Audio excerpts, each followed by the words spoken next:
This is an article I put together from research I did in May 2010 on a local Aboriginal historical figure from the Canberra area, and a Ngambri man by the name of Onyong, and it's called Last of the Wild Blacks. And note Aboriginals estimated in the region around 1825, 600 to 700, so that's the Canberra region. Onyong was a well-known Aboriginal man and leader of his people, the Ngambri people, during the time of early settlement, European settlement of the limestone and Tuggerong plains in the 1830s. Onyong's home base was located on the Tuggerong plains, although he was known to travel extensively as far as Goulburn and Bungonia to the northeast, Manus to the southwest, and the Bogong Mountains near Tumut to the west.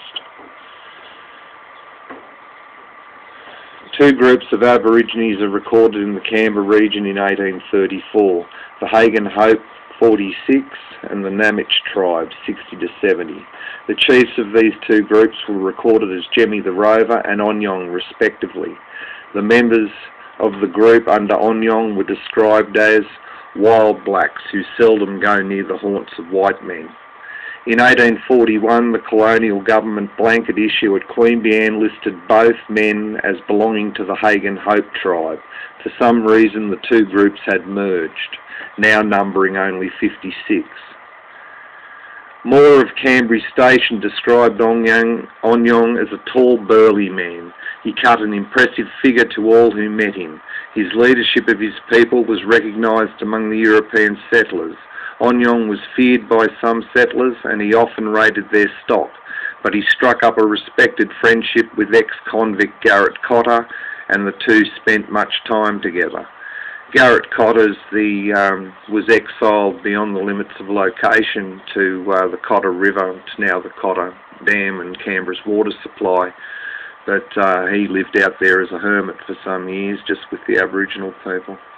Anyway, continuing, Wright, owner of Tuggerong, mentions that Onyong was once caught by Henry Hall of Charnwood spearing livestock and consequently was shot in the leg.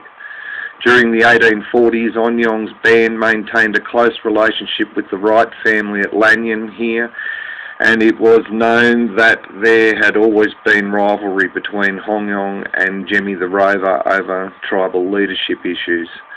The Herald of October the 31st, 1834 reports that the blacks in the neighbourhood of Limestone and the Manaroo Plains in the vicinity of the present federal capital had been accused of spearing cattle and sheep, but with its old-time caution, the paper remarked this statement is likely to be without foundation, it being probable that the same is published with a view to covering some of the delinquencies of the stock keepers and others in care of their masters' stock.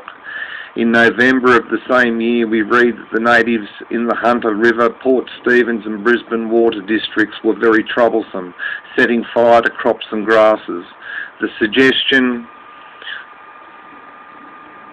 is put forward in the Herald that in order to avoid the shedding of blood and the pollution of the blacks by the assigned servants, they should be removed to some island or settlement.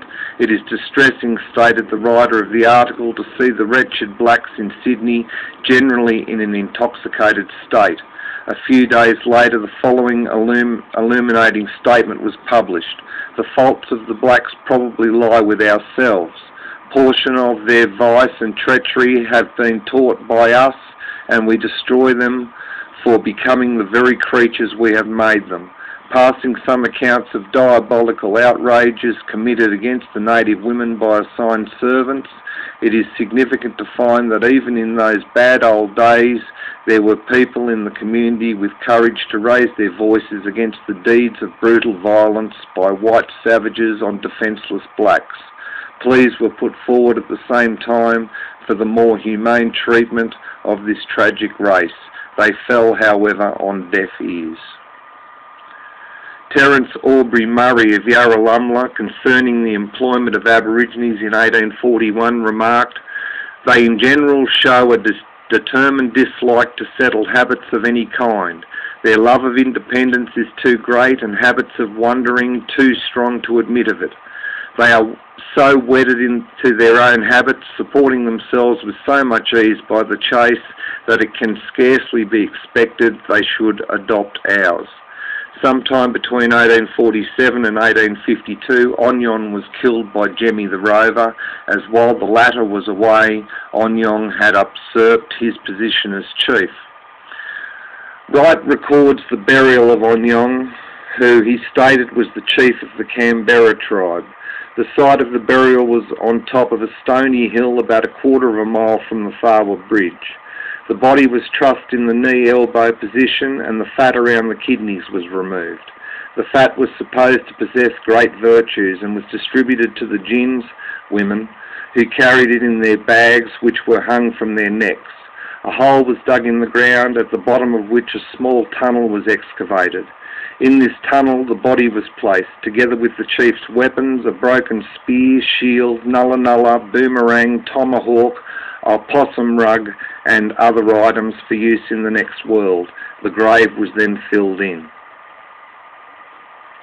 After Onyong's death, the colonists stopped crops and fencing, removed the areas where Aboriginals could maintain a traditional subsistence lifestyle, while at the same time European illnesses were inevitably introduced, such as smallpox, decimating the population.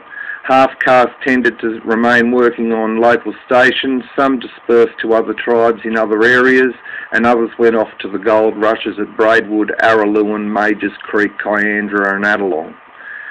In closing, I leave the following quote from James Wright about the eventual fate of Onyong's remains. I think it a pretty good indication of the Europeans' attitude to Aborigines of the day. Well, that was the end of that worthy, with the exception that a number of years later, a man named Smithy dug up the skull and with questionable taste had it made into a sugar bowl, which I actually saw in use on his table. So that's the story of Onyong. And that's Farwa and Farwa Hill where he's buried.